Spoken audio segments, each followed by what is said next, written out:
Nick Magliocca at University of Alabama. I'm Emily Burchfield at Emory University. We both live in the southeastern United States, and we've been grappling with this huge challenge of like regional food system transformation. And in thinking a lot about that, we've come to this really sticky, hard problem of how you actually identify and articulate bright spots. Where and what are they? How you actually identify leverage points and like levers, and then strategically start to pull those levers. And then there's the sort of meta thing that we're all saying we want to do, but that's ultimately extremely hard to do. How do you actually iteratively, in an ethical, committed way, engage with stakeholders in the research process? Certainly given the institutional obstacles we can sometimes face in our work as academics. So that's what this session is about. We wanted to keep it very open-ended. So Nick and I have a few questions we're going to ask to structure the conversation. We're going to let our panelists respond. And then after each question, we're just going to open it up for thoughts, question, feedback from you guys before we move on. And we're going to actually start with introductions from our esteemed panelists. So there should be like a very short 1 or 2 slide introduction from everyone up here. We'll see if it works. And I guess we're going to start with you, David, because your slides are up first. So if you can just give a short introduction about who you are and what your work is. Yeah, thank you for that. My name is David Lopez-Carr. I'm a professor of geography at the University of California, Santa Barbara. And my interests are in human-environment dynamics, particularly population dynamics and how they relate to land use land cover change, especially in tropical areas. Much of my work has been in Latin America. I've had an ongoing project in the Maya Biosphere Reserve in Guatemala since the 1990s, and recently received an NSF HEGS Award to continue that project. I didn't get the memo that we're not doing formal presentations, so this was going to be on that, but I'm happy to answer any questions that anyone has. Okay, so I guess it's my turn. So my name is Adrien Coquereau. I work at CIRAD. I'm a PhD student at CIRAD in final year. I'm just done with my fieldwork. And so I work on geography and landscape science. And so my PhD is about agroecology at the landscape scale, and to do foresight for the transition of the agricultural landscape in Zimbabwe. So what I'm going to present, I'm going to talk about a part of my PhD today, which is about some part of the fieldwork I've done about the participatory landscape modeling to co-design a sustainable future landscape in the Mulewa district of Zimbabwe, located not far from the capital, Harare. So we've done a whole process of participatory foresight, looking at external context, internal context, then working on the desired future, and then working all the way to try to co-design a resilient landscape scenario. So that's it for me. Mine has animations. I don't know how this is going to work, but okay. Hello, everyone. My name is Annalise Stratton, and I'm currently a postdoctoral researcher at the University of Hohenheim in Southwest Germany. And my research as an agroecologist has changed in its questions and its approaches as I began thinking deeply about the topic of this session, specifically about leverage points for transformation, shown here.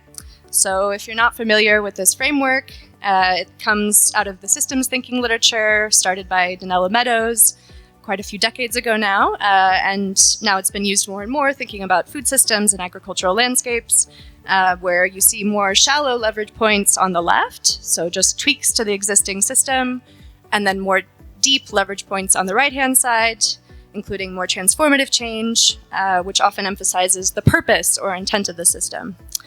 And like many researchers in my field and in others, I started out researching in the agroecological field, focusing on practices, looking at diversification practices, specifically cover cropping and intercropping on farms, as well as agroforestry. But as I began talking to farmers more and more, I realized that the constraints that they face are often not actually at the farm level. They're at a much larger scale due to existing structures, policy environment, and access to other aspects of the existing system. So for that reason, I began to be interested in food system networks. And then from there, I also realized that a lot of the ways to overcome these challenges is by linking producers and consumers in order to actually reinvent or create novel arrangements within food systems. But of course, networks also have a deeper source, which often they're based on shared values in many cases, especially values that place equity and sustainability more at the center of food systems. And this often leads people to actually mobilize and create these networks for themselves in spite of all of these structural constraints. So in summary, my work, actually, could you go forward? One more. Okay, awesome. So these are some examples of visions of sustainable food systems based on shared values, which come out of my current work in the Bright Spots project, focused on sustainable agriculture, particularly in Mexico and India, although this is being expanded also to include other contexts like Germany, where I work.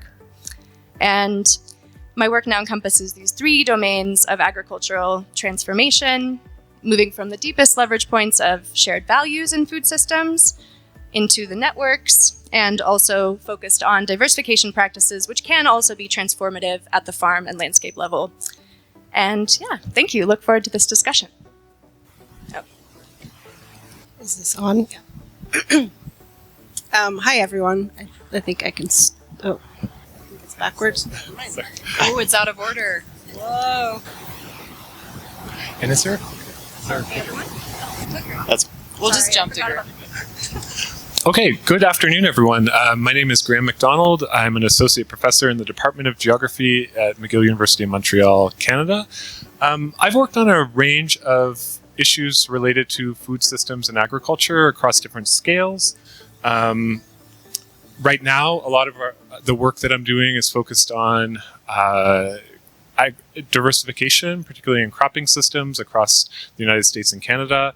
And I'm also interested more broadly in peri-urban agriculture. So that really important kind of interface in the urban to rural gradient, where urban populations are able to actually experience agriculture.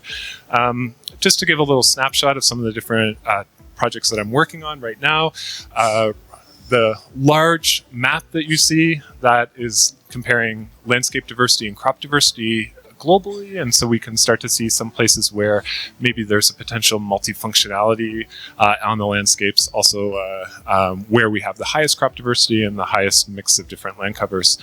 In the United States right now, we're looking at what we're calling low-hanging pathways to crop diversification. So where could we take known places where we know we already have high crop diversity in the United States, pockets of high crop diversity, and bring other landscapes with similar agroecological conditions up to those same baselines. In Canada, in this letter C, you can see Montreal and the peri-urban landscape around it, this urban to rural gradient, and we're working a lot looking at the farmers and different types of farming systems in those regions, and also the food system networks. And so we've actually gone out and conducted interviews and surveys with some farmers, including working with grassroots farmer associations to help connect with farmers. So that's something that I hope is relevant to this topic.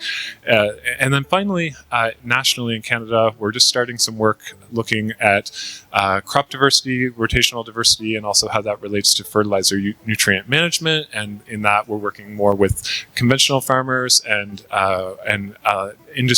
fertilizer industry association and agronomists to help connect with farmers and their fertilizer use and cropping practices. So thanks very much, and look forward to the discussion. Thank you. Oh, I don't need it. All right, trying again. I'm Ariane Wartenberg. I'm the GLP's Land System Science Lead, and I'm also affiliated with the University of Maryland and the Leibniz Institute for Agricultural Landscape Research, just outside of Berlin. And just like Annelies, I started out doing a PhD on agroecology and soil science, looking at tree species diversity in smallholder agroforestry systems in Southeast Sulawesi in Indonesia. And I also was really interested in understanding farmers' perceptions of processes in their farms. In the meantime, I have scaled up my research. I'm now looking more at landscape-wide impacts of farm management on ecological and socioeconomic processes. And I'm very interested in supporting the uptake of sustainable agricultural practices via systemic approaches, and how do we do that? In particular, I wanted to highlight the CLEAR project, which is one of the projects I'm working on at the moment, which CLEAR stands for Collaborative Landscape Planning. Sorry, I'm blanking out. Collaborative Landscape Planning to enhance agrobiodiversity and resilience. It's a bit of a mouthful. It's an EU-funded interdisciplinary project. We're active in 4 countries, in Germany, France, Scotland, and Poland. And the idea is to integrate information and knowledge about local contexts, ecological knowledge, and policy analysis tools to develop visions and exploratory maps of different agricultural land use together with stakeholders. Great. So, first of all, from both Emily and I, thank you all for being willing to participate in this and your enthusiasm. And sorry, David, we may have missed you on the memo, but we're glad you're here. So, just a heads up, we're going to ask our first question, but then audience, we're coming to you after that. So, get your questions ready. So, when Emily and I were first thinking about this session and what it would look like, kind of questions we wanted to ask, we said, well, there's, and Annalise hinted to this too, like there's this kind of rich theoretical framework that's kind of developing around this leverage points concept, and it's not particularly new, but it's kind of being reframed in new ways. But one thing that I thought we felt was missing were bright spots, right? There's a lot of kind of, here are the problems, here are the barriers to these pathways, and we really wanted to focus on bright spots. So our question to you, drawing on, we heard both small-scale, large-scale farmers, both on-farm landscape, many diverse contexts in which we're doing this. The question to you are, what are bright spots of transformative adaptation in agricultural landscapes? What does that mean to you? How do you interpret that? And how do we identify them? How have you identified them or thinking about identifying them in your work? And since we kind of shorted you on the memo, maybe I'll let you start. Yeah, so, the concept of hotspots is probably quite familiar to everyone. But more recently, there's been a shift towards not just identifying what are the problems, but our potential solutions as well. So in our project, for example, we propose to measure both hotspots of land degradation and also decreasing quality of human livelihoods and health indicators as well as bright spots of land regeneration, for example, and improved human welfare. And we call these emerging spots, both bright and hot, because we have longitudinal data. Now, on our recently funded NSF project, we're first going to analyze, big data and do the hotspot and bright spot analysis using existing data at a regional level. And then we're going to follow that up with field work to do like a multi-level model. So we'll follow up with households to do multi-level regression models, nesting those households and communities within the emerging bright and hot spots. Now, that said, I think we have to be very critical of what we're able to do with existing data. It's, of course, improved, particularly remote sensing data has improved immensely over the last several years, especially the last couple decades. But in terms of, human livelihoods and, fine-grained spatio-temporal analysis of human livelihoods and how humans are interacting with the environment, I find that, proximate sensing will not in the near future replace remote sensing. It will remain critical. So my turn, yeah? So, yeah, for me to work on bright spots, so in my PhD, I've done a lot of field work, mostly doing foresight workshops with a small community located in Zimbabwe, community of smallholder farmers. And so the point of this workshop was to co-design a series of different possible landscape scenarios. And also the final idea was to identify a resilient landscape that could face different uncertain future and also finding some strategies, like adaptation strategies, to face these different uncertain future. So what we used to identify this strategy was mainly to do this foresight workshop, to do future thinking. So, like for example, the kind of strategies. So I think I can. That's what I think that could be bright spot from my work. That's the kind of strategies we thought and we enlightened with the people I've been working with. Like for example, the sustainable intensification of the farming system rather than going towards what's mostly done at the moment in this area, which is the expansion of the farming land. That was a real shift in the mindset of the people I've been working with towards this whole foresight process. Another one would be like, for example, working on, okay, we know that we have a lot of deforestation in the area, and the participants say like, okay, we need to find what is the root problem. And of course, the root problem was the consumption of this firewood, collecting a lot of firewood. So we need to find other source of energy, like gas, electricity, or this kind of, or use more effectively the resources. And so that's from my work, from my short experience, that's what I could say about bright spot. That's from the adaptation strategy that we identified with this community of smallholder farmers. Yeah. Great. All right. I think I'll mention two different ways that I personally am thinking about bright spots, both of which are related to ongoing projects that I'm involved in. So one of them is to work with groups who are already working toward transformative change. And this is something I've been interested in since my PhD, when I was working with participatory organic certification networks in southern Brazil, and really saw many examples of the value of these networks to create change at broader spatial scales, but also really deep change within the farms that are involved in these more participatory certification approaches due to shared learning and exchange of knowledge, as well as having a network of mutual support to access different types of markets. So that's a specific niche that I think is really interesting and one that hasn't been explored so deeply, especially when it comes to agroecological transitions or these more transformative changes across landscapes, is how to foster these types of networks if they don't already exist. But also there's many of them that do already exist, and really seeing what is the value of them and how can they be supported if they aren't already by the existing policies or other systems that are out there. Because I don't think the grassroots has to just be grassroots. It can also receive support in order to do the work at larger scales or in a deeper way. And we have a new project specifically focused on climate mitigation and adaptation in agroecological transitions, and trying to understand both the role of diversification practices, but also the role of networks in potentially providing larger benefits in the long term when it comes to climate resilience more broadly.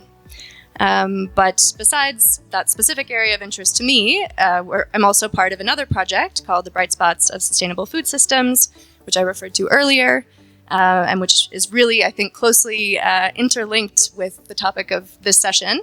And in that project, we wanted to think about how to actually identify bright spots in a different way. So the goal of the project was not just to come in with a predefined idea of what sustainable is in any given context, but rather to first do the hard work of figuring out who's working on sustainability in each context. In this case, we were working in 3 different places in India, 3 different places in Mexico, and this project is now being expanded into additional countries, including Germany, where we live.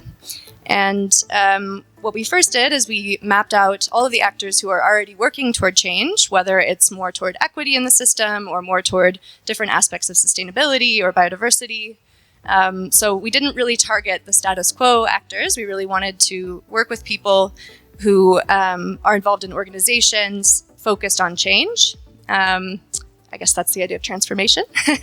So what we did is we looked across the food system. So instead of just working with farmers, we also wanted to understand how organizations working on nutrition think about what a desirable future could look like, or how organizations working on specifically climate resilience, or how organizations working more on the supply chain side think about what the future should look like when it comes to food systems.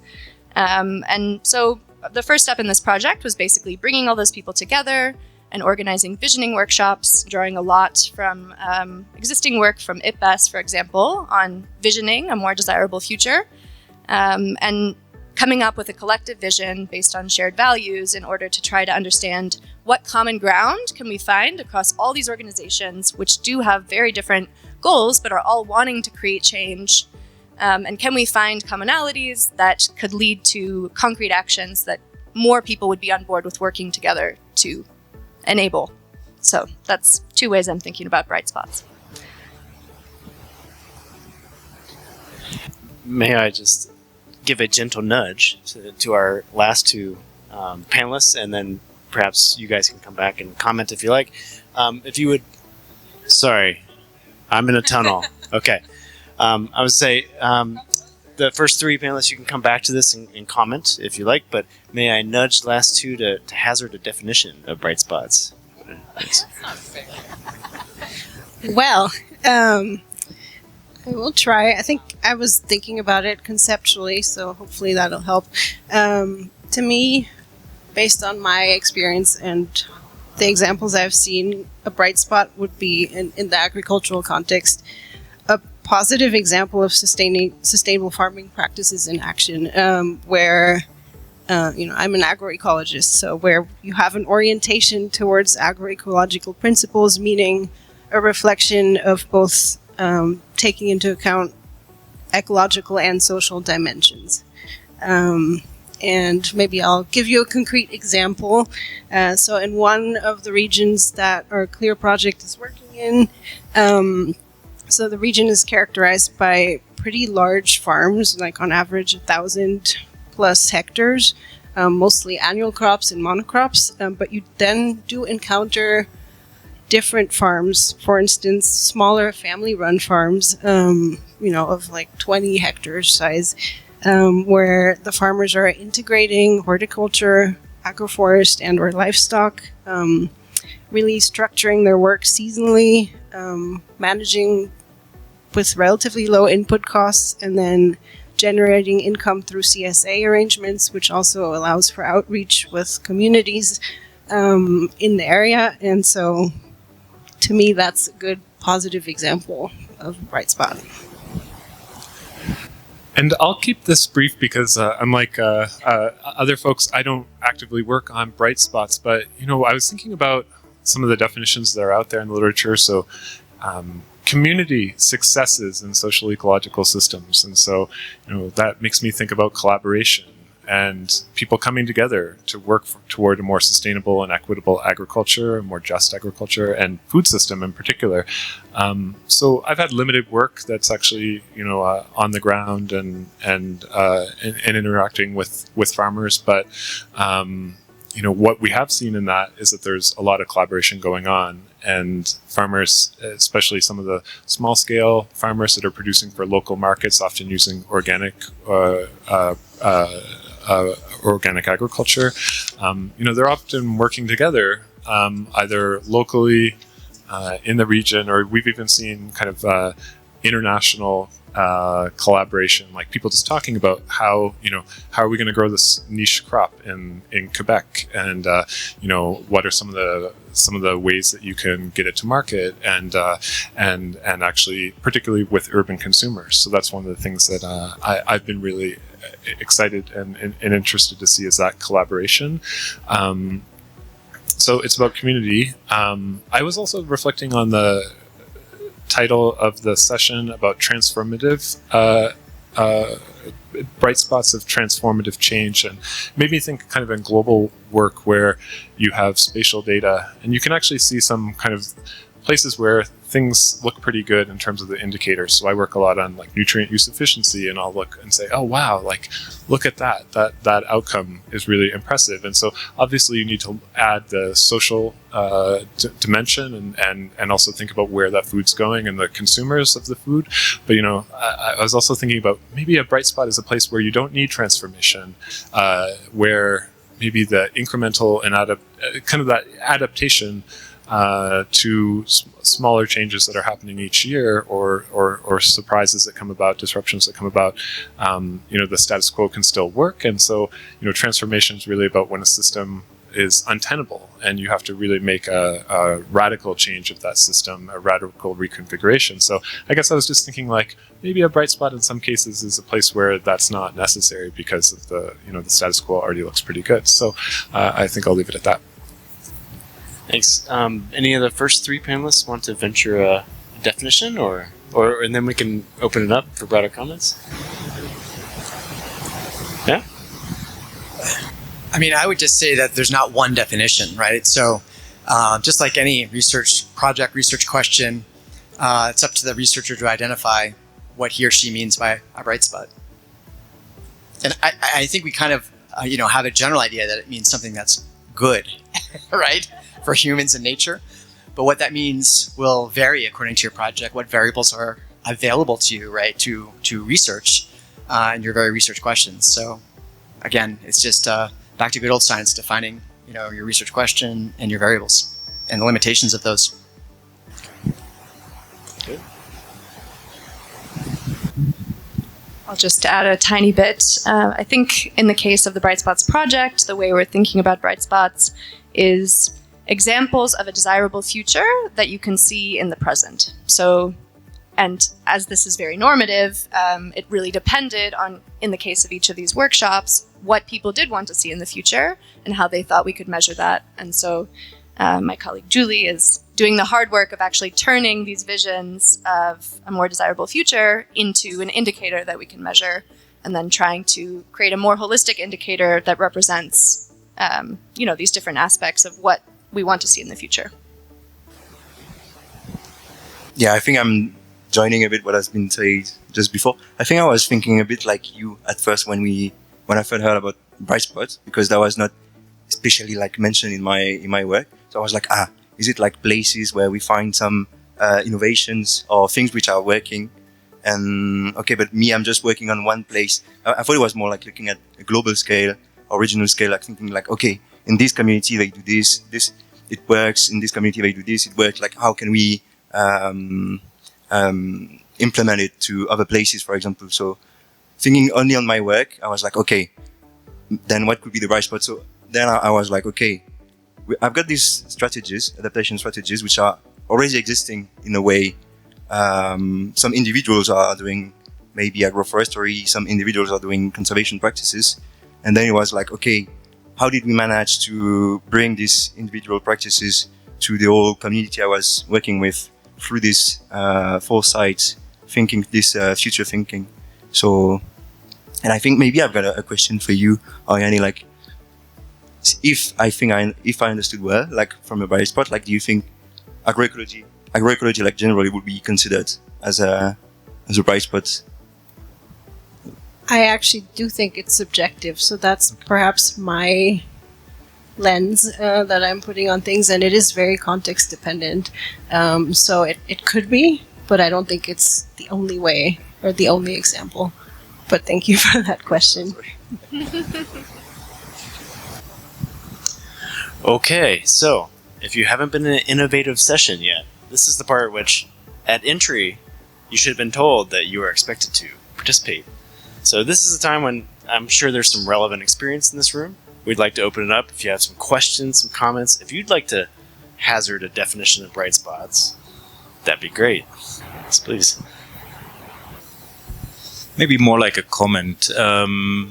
What about scalability of these bright spots? Isn't that a major limitation? And when you link it also to transformative change would be dependent on scalability?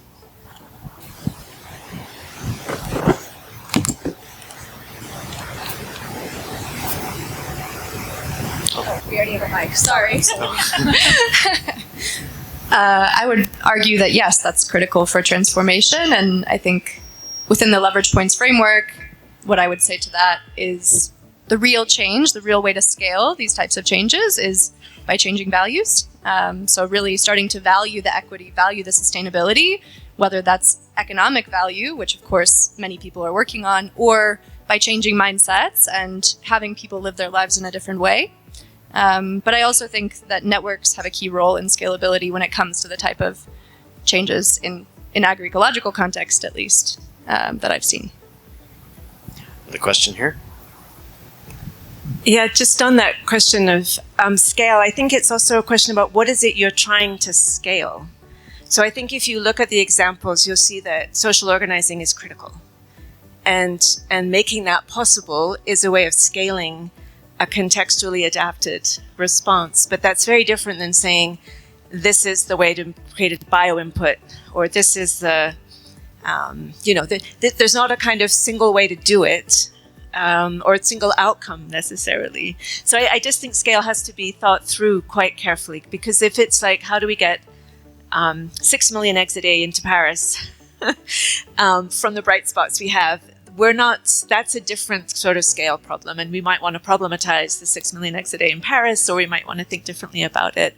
But I do think there are commonalities that are already at scale in a sense, and that's common to a lot of the examples.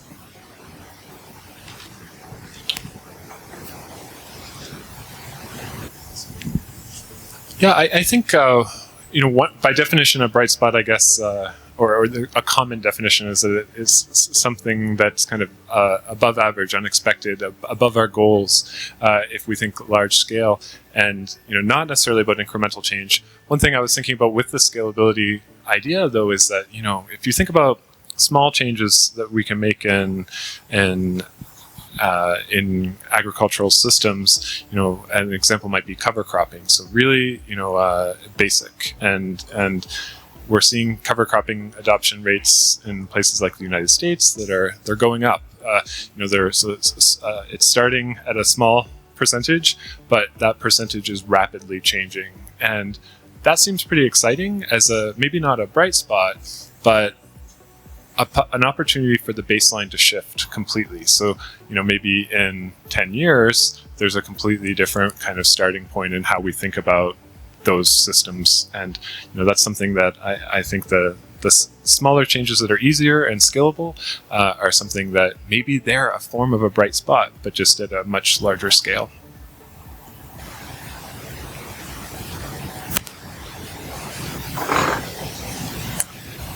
Here. Okay, thank you.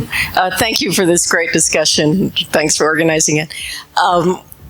You've given a lot of examples, and the word "we" has been used a lot.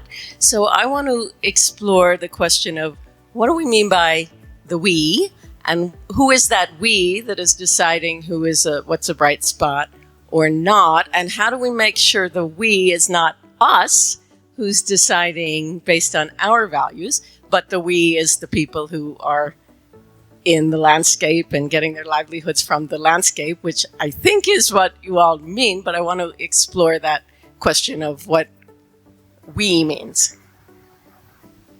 Yeah, that's a great question. And there's not a simple answer, because as diverse as the human physical landscapes are, will be also, the diversity of that question will emerge. However, there are efforts to try to standardize this globally. So we recently finished a project that was funded by the Global Environment Facility to help the UN member nations to standardize their monitoring and evaluation of land degradation and land change. And to do so, of course, we had to investigate and recommend widely available data sets, right? And when you do that, you realize just how much you're missing in terms of content, variables, coverage, and then most importantly, what would actually emerge across the landscape talking to people, right? So this is why in our NSF project, we're trying to do both. We're trying to go top down according to our own recommendations to UN member nations to improve and standardize monitoring of towards achievement to achieve some of the outcomes expressed in Sustainable Development Goal 15.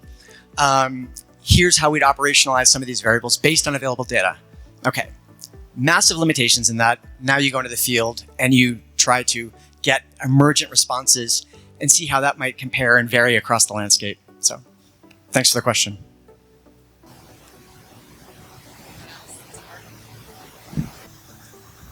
I can make a bit of a different response, but I can add to this discussion. So in our case, I think an important part of this question in the we, so in this case, we're using a more transdisciplinary method where we're working with people who are in the local food system and working toward change in that food system, and asking them what they want to see, right? So inherently, I wasn't putting my opinion in there, but rather asking. But I think an important part of this we question is actually who's in the room in those discussions, which is always extremely challenging, I think, when it comes to trying to make broad statements about what does this desirable future represent and for whom. And I think in our specific case, what we found is that it was actually, well, on the one hand, we were talking about transformation, and so it was challenging in some ways to actually involve the actors who currently benefit the most from the status quo. And so those voices are less present in the narrative, but in a sense, I feel like their voices are always the most present in the narrative. And so we sort of accepted that as, okay, maybe we'll just actually hear from the other voices. But then one further step, I think, is those who can actually dedicate the time to be a part of these more participatory methods are often not the ones who actually maybe are a really critical part of the landscape, like farm workers, for example, who might not have access to these types of events or who just can't afford the time to take to be a part of these things. And we tried really hard to include especially more indigenous community-based organizations and different groups in our work. But we found even at the last minute, sometimes things fell through and logistically people just couldn't afford the time. And so I think we do have to put extra effort to include those voices if we want them to be a part of thinking about the future and what the future needs to look like. So just that's a note on we and how difficult it is, I think, to include everyone.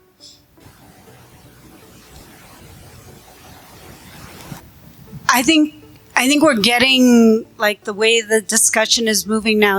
It's getting down to the deeper levels, which I'm having a hard time putting my words together, but I'm going to try. Over 30 years ago, 20 years ago, wanted to ask, how is hope produced in places that seem hopeless? So instead of thinking what is hope or what is hopeful, I wanted to think about it as something that is produced. And I thought that the reason I was doing it is because I was going to tell the story of this incredible bright spot after Hurricane Mitch in Honduras and the ways in which communities came together and their prior work on land reform and agroecology had made certain landscapes resilient. Well, by the time I got to a graduate program and asked the question, the whole thing had fallen apart. And it's about, and so there's other questions there, right? There's the question of power. And I think everything you just said is like the tip of the iceberg of, how is we constructed? 20 years ago in what I was doing with Hurricane Mitch, we were constructing, the development practitioners for the local parish. It wasn't even like, big time. We were constructing the we. And so your thing about social organizing, what's so hard is, especially when we're looking at projects that are funded and data and this need to scale up, but how in the world do you just walk with a process and put in when it starts emerging from whoever you're walking with, knowing that you're only walking with a subsection of a larger number of people in the landscape? But how do we, if we, as like the we seated in this room versus the we in the community, then how do we take the time to not act? How do we take the time to let the we guide us and the we that we sometimes include?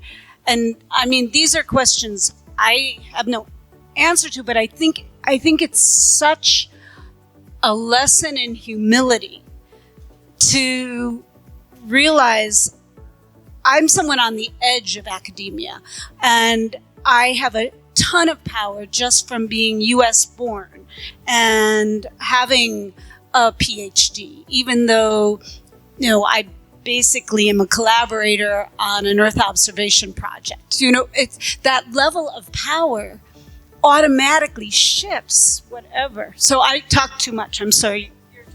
But I just wanted to throw that out. Wait, we have to let them answer. Yeah. Sorry. I just felt guilty to you. Sorry. Oh, okay. Do you want to say anything? I think that's a very good question. I mean, I can think one. I don't actually have an answer, but this raises a whole series of other questions for me, so maybe I'll just pose them. Going back to the we, who's asking the questions? In the context of who's in the room right now and us as researchers, who's asking the questions? Who's writing the proposals and building the projects? Who's prioritizing the funding on the other end? I think all of these things play into it, and I also have no nice tied up answer on how to deal with that, but yeah, I think about that a lot too.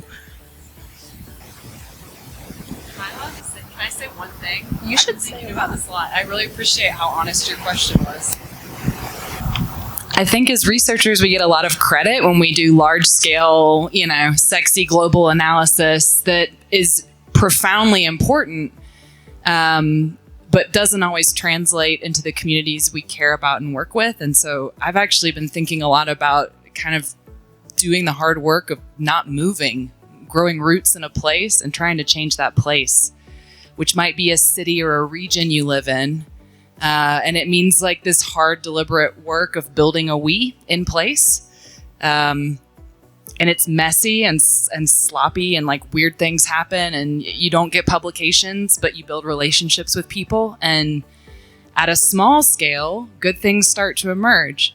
I'll just add that comes from a place of relative privilege and career stability that I'm even able to think about that. If you're going through a PhD and facing the academic job market, that kind of deep-rooted, community-engaged work is not incentivized. So we can talk more about that. Sorry. You can have I just thought that was a really great question. Well, since you did, I want one time. Well, because it's a great question, and I've thought a lot about this in terms of who do we include, right? Do we include those existing actors that clearly have more power in deciding how these agri-food systems play out? And the approach that I've taken, I don't know if it was humility necessarily, but it has so some context is we've been working with some small scale producers in the Alabama Black Belt, and so it's a lot of underserved, socially disadvantaged producers, and letting them guide the answer to that question. And that has been profoundly uncomfortable as a researcher who is used to showing up to these events prepared and saying, this is what we're going to do. This is the plan. We've thought about this. Here's how this is going to go, and here's the timeline for this project. And it's been, okay, do you think we should include these people yet? And maybe at some point. And we just kind of wait for the cues for our community to basically coalesce among themselves to get consolidated enough where they feel like they're in the position then to interact with, confront these other more powerful actors. Partial answer, but that's been my experience. Okay. Cool. Thanks. I feel bad. I'm gonna redirect the conversation away from this, which has been super interesting. But one thing that I was wondering about, I have been wondering about for a while, because I work on the Bright Spots project with Annalise, and it came up in what you were saying, Ariane, about your definition of bright spots that you hazarded was positive examples of sustainable agricultural practices in action. But then Graham, afterwards, you were talking a little bit more about outcomes. And I'm having this kind of debate about whether bright spots are places where they have sustainable outcomes, and we only care about the practices in that we assume that they will lead to sustainable outcomes, or do we care about sustainable practices for their own sake. Does anyone have anything to say about that?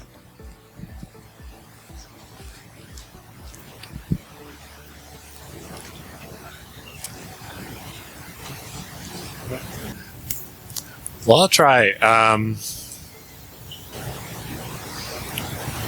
It seems like we would.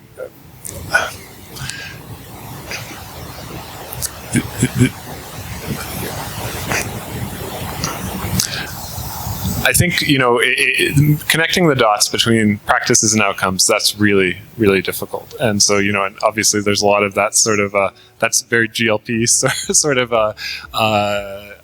challenge. I think that certainly on over time, the practices are really important.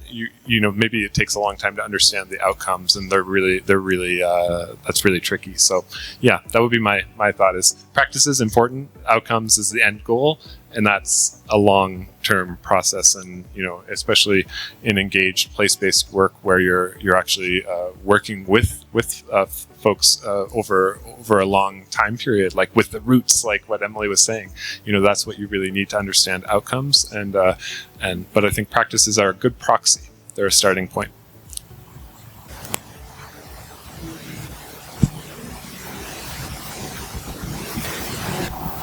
Just briefly, and maybe this is an issue of nomenclature, but in a way, I think it's important to understand that it's all processes, really, right? So the idea of an outcome is a social construct that is really just about, we have certain variables in certain time periods, so those are outcomes, right? That place, that time. That doesn't mean in reality it doesn't keep going on and on, right? So I think too infrequently researchers fail to contextualize that time-space continuum of their research and focus too much on outcomes as if they were fixed, and they're not. I think we're doing one more. Go, man. Hi. Sorry. Thanks for this. This is a really exciting discussion of governance and whether it matters how or why we do something versus what happens. I was hoping to turn this last point back to an earlier part of the discussion about values and changing values. And of course, I think we understand through the behavioral sciences that values and preferences change, but they can't be changed. They can't be engineered necessarily, nor should we necessarily want to. What we can do, things that we can try and engineer, are things like exposure to different things. We can try and engineer rewards and punishments, for instance. And I think a lot of engineering those things is through mediating the connections that you have between different things, different groups of people. And so I wondered in this sort of discussion of bright spots, and I apologize, I missed the definition of bright spots, but I think I understand it a little bit now. But imagining the possibility that some bright spots happen just because of who people are, and it's not a thing that we can necessarily engineer other people to do. What are the ways that we get improvements by connecting other people in different ways, and then flipping it around to this sort of like question about outcomes? What happens if we do something that quenches the bright spot? And what does that mean? Have we done better? Are we being good environmental governance people by having that particular outcome?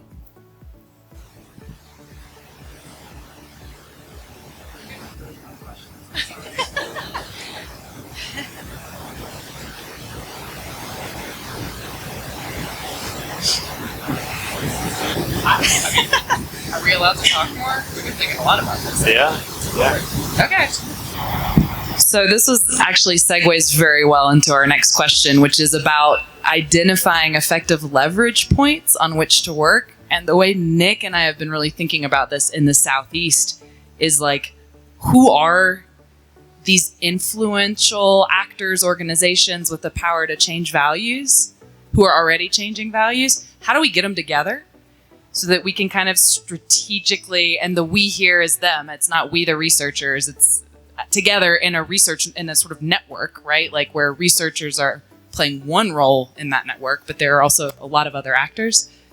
Start to be very strategic about pulling levers in a way that move the system towards futures we have collectively agreed are better.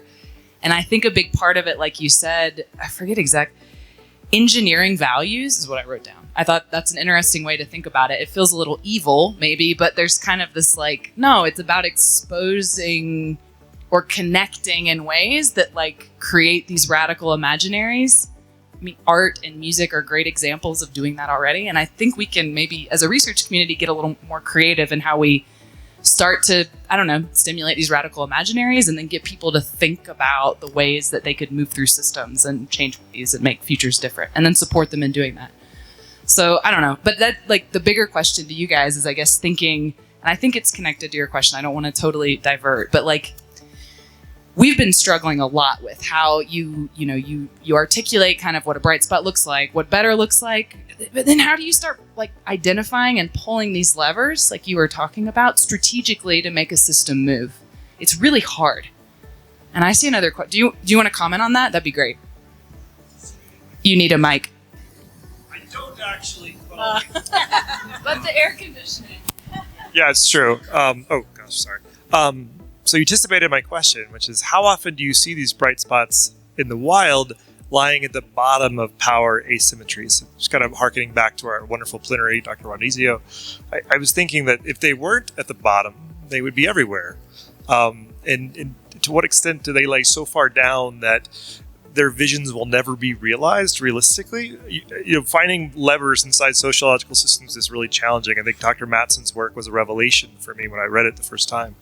But you're re-engineering societies, or are you trying to take the views of the people at the bottom of that power asymmetry and try to convince people higher up? What's the, like, is my characterization completely incorrect? Are they all over the power dynamics of a system, or are they usually at the bottom?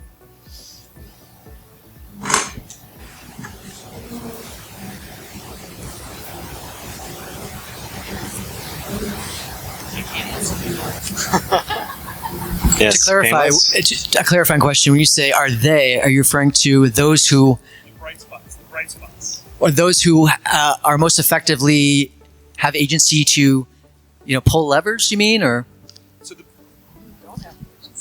I'm thinking about when you see a bright spot, when you see a system that you feel like is going right, and there's people managing that, or in charge of that, or associated with that. Where do they lie on the power asymmetry in that sociological system they're embedded in? And that's really my broad question to sort of start it off.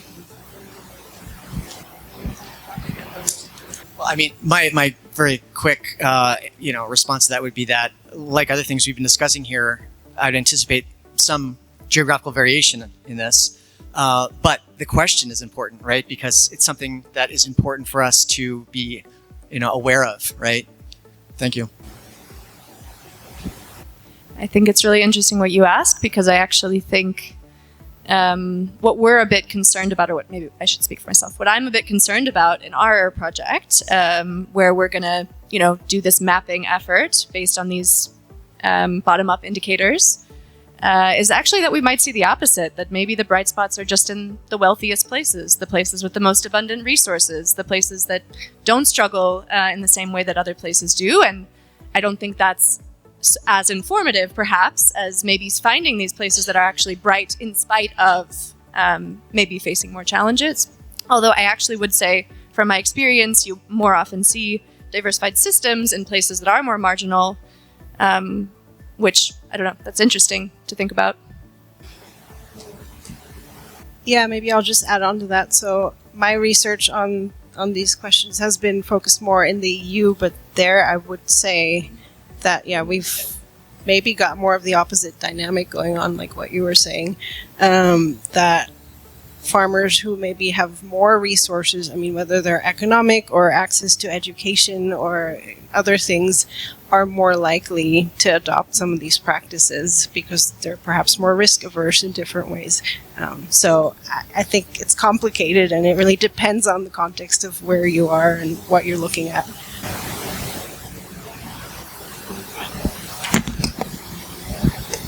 Yeah, I would just add quickly that, I think that it's important to, ask the question using a counterfactual. So, as you were getting at, where do you potentially see emerging bright spots where it's connected with actually, great power inequality, Where do you see the converse? Why? And some of that you can measure like at a household level. Little of that you can measure with like existing data that you can download right from the web. And a lot of that you'd have to get up by doing, qualitative key informant interviews and stuff. So just a promotion for the importance of doing that kind of work as well.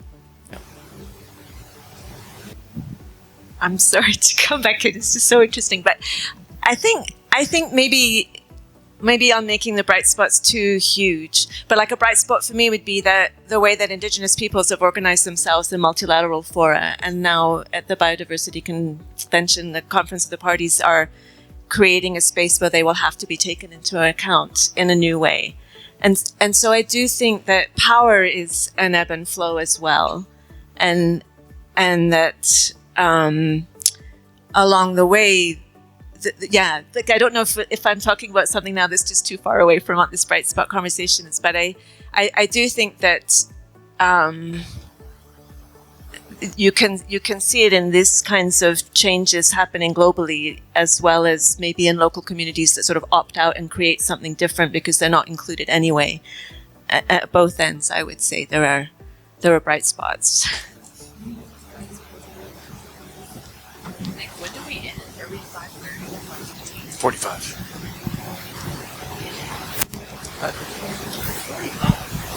Sorry, it might be a bit a heretic question now. So I'm still a bit puzzled what a bright spot is. So I'm hearing everything and nothing. And I was wondering if the concept as such might be just a myth, because it seems highly subjective from what I've heard. And with that, is it maybe that we just have to acknowledge that in land systems there are simply always trade-offs, and there's no ideal system that would justify the term bright spot?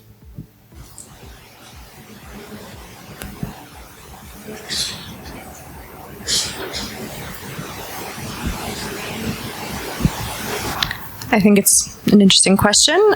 I think it depends on how you're measuring things. This is where I actually see the value of looking at distribution. So thinking about how, whatever good it is that we're measuring, whether it's sustainability, what is the equity component of that, right? So how are things distributed across the landscape? Is it that certain people hold most of the resources and others hold less?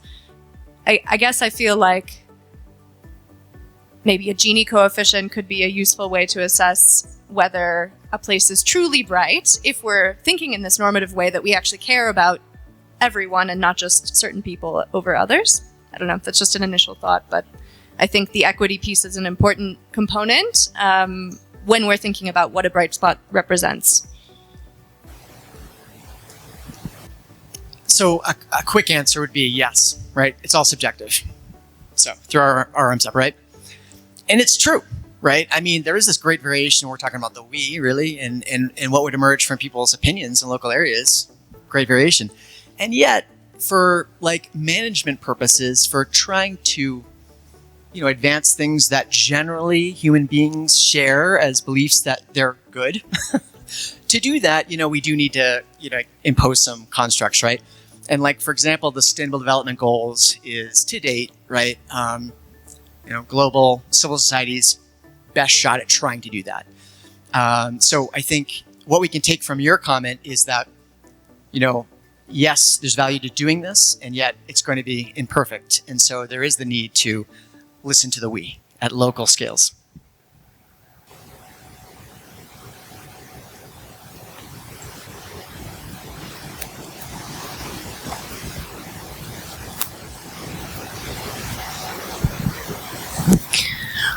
I got to say, hearing this session and hearing some of the others as well, I have a profound respect for the work that all of you are doing. You're going to far-flung places. You're trying to make people's lives better. You're trying to improve our food system.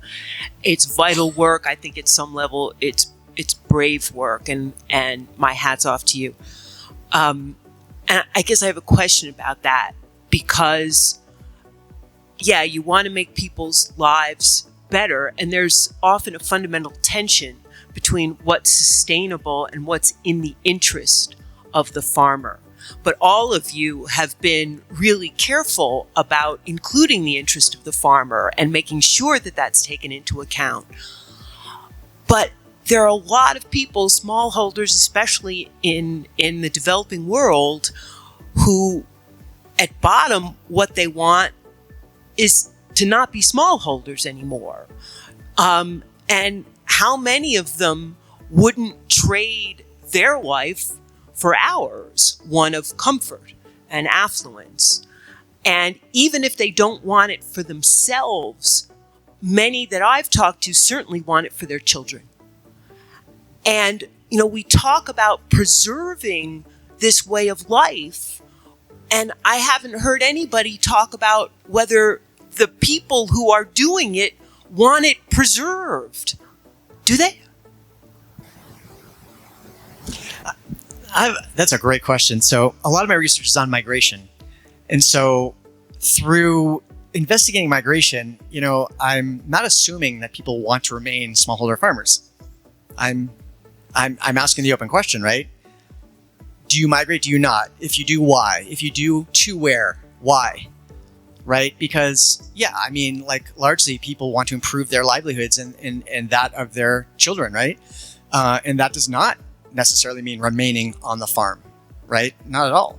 And so, I mean, yeah, it's true. We haven't heard that discussed in this session, but I mean, I think it's super important. And this gets to the broader issue too of like scale, right? I mean, we too often get locked into like our research area, right? Without thinking about like, well, who's there and who's not there? And why aren't they there anymore? Where are they now? Right? I mean, there's great mobility in the world, especially in, you know, like forest frontiers and also in urban areas.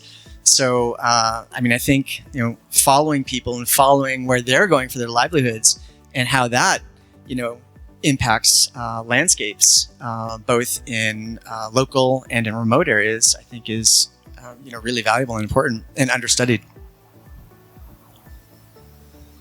Yeah, I think that's a very good point. And that's something I saw in my work when I was doing co-writing this future landscape scenario with this community of smallholder farmers in Zimbabwe. And so we looked at different future contexts, like external context, looking at, okay, what will happen if we have like a good context in terms of rainfalls or in terms of national economical context, and what happened also when we have like bad rainfall or bad economical context, and what happened on writing the landscape scenarios with these farmers when we were in the good context, like good rainfalls, good economy, or even just good economy. They were going out of what was happening, what was the system at the moment, like even going to something which might be not sustainable. For example, good economical context and good rain context, they say like we want to go to tobacco farming, even if it's harmful for the forest because we need to cure this tobacco to sell it. So we need a lot of firewood, so it leads to a lot of deforestation. But like once, you know, was like very individualistic, looking at this farming concept, like everyone wanted to take the most advantage they could from the resources around. And another scenario was going completely out of farming. That was, they said like, okay, we see that there is mining activity around us. We know that probably we've got some mining possibilities under the ground. So let's just go for it. Let's just go into mining. And yeah, so that was very first interesting point that we saw in my work, to explore what would be the possible futures. But then when we looked at what would be the impact, the implementation on the whole community, if we go into these directions, then we saw like thinking of the community level, like collective level, that made the people say like, okay, maybe that's not sustainable. Some people will take more advantage than others out of these different scenarios. So maybe in the end, that's not what we want. That's not what we desire. And we want to find more. Yeah, in the end, like, yeah, collectively, we went back to more sustainable scenarios in the end. Yeah. Don't know if. I think that's a really important question, and I feel excited because actually this was a really strong theme that came out of our workshops in India and Mexico. And these workshops were not held with farmers per se. They were held with farmer organizations, including some networks, but also NGOs working on different topics, including more productivity-oriented NGOs, government, different types of business organizations, people working in the supply chain. But a really core theme across all of the workshops we held, including the national level ones, where they're really looking at broad food systems, was that people think it's worth revalorizing rurality. So actually, there was a lot of talk about things like reverse migration. And this really comes back to what I thought was an extremely inspiring keynote this morning, really asking this question: is it inevitable that people want to leave agricultural landscapes and go to the city? And I think what really came out of these workshops was saying, we have to give people a reason to stay. So it's not just about, we're going to not invest in any infrastructure and we're just going to leave you there as a smallholder to find a market yourself. And people will take advantage of you because we didn't provide you with any education or healthcare or anything. What people really emphasized is we need to actually invest in these communities. If we want people to stay, I actually really related to this because I'm from a rural community in Missouri and I don't live there anymore. But maybe it would have been different if there was a strong education system in that community. Maybe it would have been different if there was a revitalized rural community where we actually saw, there's diverse food options available. There's not just corn and soybean grown, And I think I probably would be in a very different place if that was the case. But I found that really fundamentally a very different narrative from the one that we hear every day. So I think, maybe reinvest in those communities. Yeah, thanks so much for that question. Isn't that part of what we're thinking of with transformations in the agricultural sector, is that the way things are right now, farm work isn't really valued the way it should be in a lot of places. And so because of that, we have these dynamics where farmers are not necessarily interested in continuing farming. One way of addressing that, I think, is looking beyond just the farmers and involving other stakeholders in the food producing and food distributing and maybe even consuming processes in these discussions, and having workshops with a bigger diversity of stakeholders to discuss these things together. I think both the last two comments were a perfect setup for what I was thinking about. So obviously a global north perspective and my limited work talking to farmers in Quebec, but the farmers we talk to are often trying to get started. It is kind of moving, starting a small farm, trying to connect with urban consumers, so find the right markets, community-supported agriculture, but also the logistics it takes to get a web store set up to compete with the larger commercial urban farming enterprises in the city that kind of look like community-supported agriculture, that are competing with the small-scale kind of organic farmers in the peri-urban area. And so that was something, we heard a lot about those challenges, those business challenges, and also just kind of having a viable farming operation when you're just getting started. And, that's, I think, something also important to keep in mind, though, and, after kind of decades of consolidation of farming, not towards kind of a focus on commodity crops in Quebec, not to the same degree as maybe in some other parts of North America, but certainly sizable. And so, to see these small farms starting up is something that I found quite inspiring.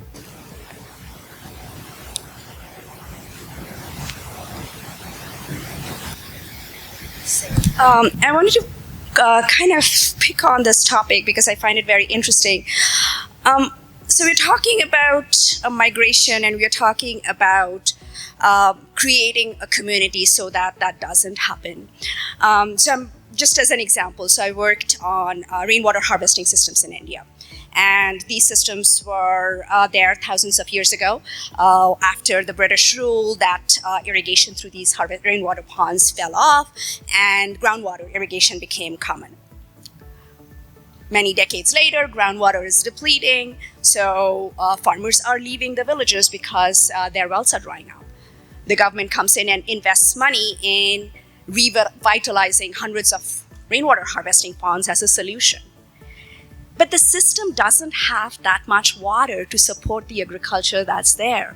So is the solution trying to force it back to what it is, or is the solution understanding and truly maybe transforming the system based on the limits of that ecosystem?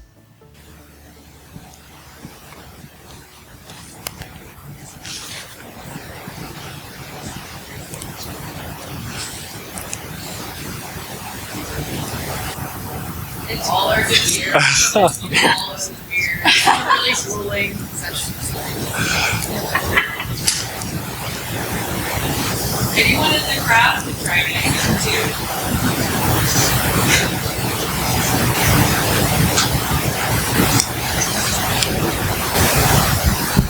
I mean, so you're preaching to the choir here. I mean, this is one of the reasons why one of my main research foci is migration, because I don't make that assumption.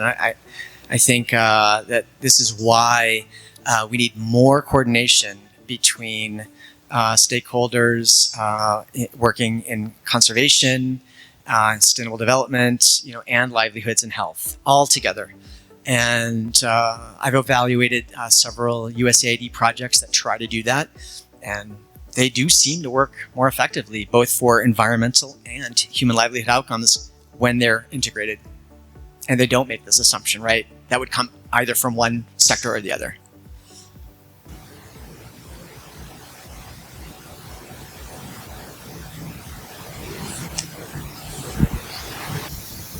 Yeah, I think that's a really excellent point. What I would contribute is just to say that I think revitalizing rural communities doesn't have to mean increasing agriculture in that community, and that actually there are many different ways to add value. For example, a lot of discussions that we had in our workshops were about, what are other types of industries that farmers or communities where farming is currently the main livelihood would actually be interested in developing. And maybe it's not something that takes a lot of groundwater. And maybe that community will need to import food from somewhere else, like many communities do. But I guess the point still stands that revalorizing that community in itself would support people such that they don't feel like they have to migrate if they have no other option.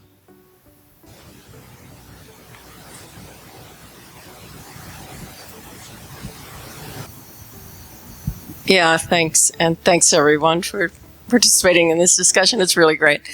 I have a comment that goes back to that back and forth with Meha's presentation and the question about why work on making the status quo a little better rather than transformation.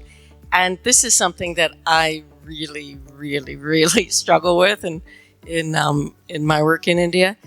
And that is asking people, and I'm not sure I'm going to say this right, but asking people about their aspirations and the transformations that they want to see and to have this vision. I went in thinking that was, really try to learn from people about that. But then it seems kind of cruel because given the power dynamics, there's just no way, at least in my lifetime, that we're going to, see that kind of transformation. So I don't know how to work with that, except that I stopped thinking about trying to learn from people about their aspirations and just being rooted enough to know what some maybe small bit of intervention or opportunity might make it possible for people to make their own choices and have a little bit of agency, but not deluding myself about contributing to transformation. I'm just being honest here. And I don't know how you all think about that. Sounds very pessimistic, but that's where I've landed. Yeah, thanks for sharing that. That is a really important question, really thought-provoking. And I have in my surveys asked about aspirations, but this way, I'll ask, what would you like to see, for your son or daughter when they're an adult in terms of where they live, what they do for a living? Those kind of questions. When I do that, it's more of an open question, right? I'm not providing like A, B, C, D choices. They tend to say things like, I want them to move to the city and work in an air-conditioned office, or I want them to be a cattle rancher. They are constrained by what they know and what they see as examples of success around them. So because of that, because I'm really trying to ask it as an open question, I'm not inserting options, right? That I don't feel like it's so cruel in that way. And yet, when you bring this point up, I can't help but think that even asking in an open way, for so many people, that even within their own constraints, right, and what they think is possible, it still might be hurtful in some ways. Yeah, it's a really thoughtful question. Thank you. Somebody says, when you ask that question, if somebody says, if you ask that question and somebody says, I want my kid to do what you do, to have what you have, and that's an option that's off the table for most of these people. And I think that's where the discomfort is coming from. Yeah, awesome point. And just your being there provides that option in a sense, right? Yeah, absolutely. Yep. I think this is an excellent question. And we actually, I kind of anticipated this in the work that we were doing, in part because of the power differential, given that I was organizing a lot of these workshops. So what we chose to do in our project was actually to work with organizations instead of individual farmers. And the reason for that was twofold. On the one hand, we thought actually this is more of an opportunity for them to actually network with each other, because we were looking across the whole food system and not just at agriculture and not just at processing or whatever it is. And maybe these people don't talk to each other. And in a lot of cases that was true. They were like, oh wow, I've never met these people. Interesting that they actually have some shared desires. Maybe we can work together. But I think the other part of this is exactly this question of agency. So, how much can they actually change their reality? And in this case, the idea of working with organized groups, whether it was an informal community group or a more structured NGO or the government or a business, was that they already do have some agency and they're actually already working on things. And so could they potentially work together more? That was sort of an offshoot of the main research goal. But I think, otherwise we would have felt a lot more of that. I'll attempt an answer because I've struggled with these questions too, and I think this only addresses part of it, but I think something Emily said earlier really resonated with me, of the importance of doing very place-based research. So either doing it yourself or promoting it somehow. Research where the researcher asking this question is actually part of the community to some degree and also has skin in the game. So the vision means something not just to the person being asked the question, but also to you as a researcher. And I don't know how to make that happen at a global level, but I think that's one way of trying to get there.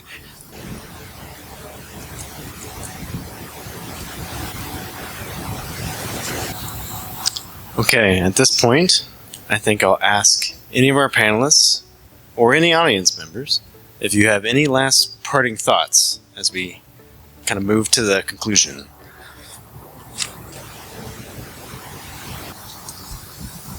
One thing, agriculture, agriculture we do for livelihoods, it could be for subsistence, and it's also ultimately about food production. And so I think hearing also Annalise talking about kind of the food system networks, I think that's something really important to keep in mind.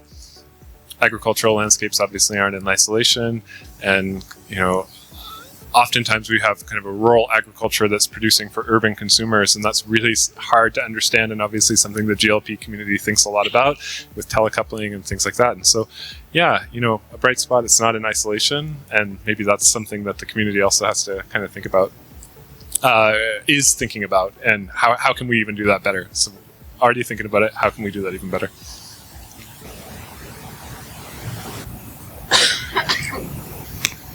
I have one final topic that I feel like hasn't come out in this discussion, and that's interesting to me, which is about the context in which the bright spots are happening. And I think this is why I'm personally interested in comparative work, which makes it hard to do place-based research solely, although I would like to do more of that as I move forward in my career. But the idea that policy actually is a huge lever and policy can change, and this actually can really affect what bright spots can appear.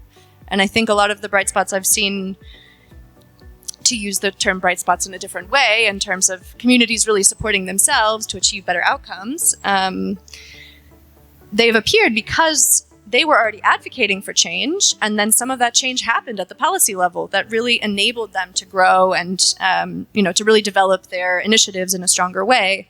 And actually, I thought of this when you mentioned cover cropping earlier, because actually I think the reason so many more farmers are doing cover cropping is because the government has dramatically increased the incentives for cover cropping in the last few years. And I think that's no small thing to think about in terms of this massive landscape level change. I do think the more we see or hear from people what they want to see in terms of change at this larger structural level, the more, at least I, in my own work, want to really try to do more policy advocacy, or at least put the word out there in a way that could create some more real structural change.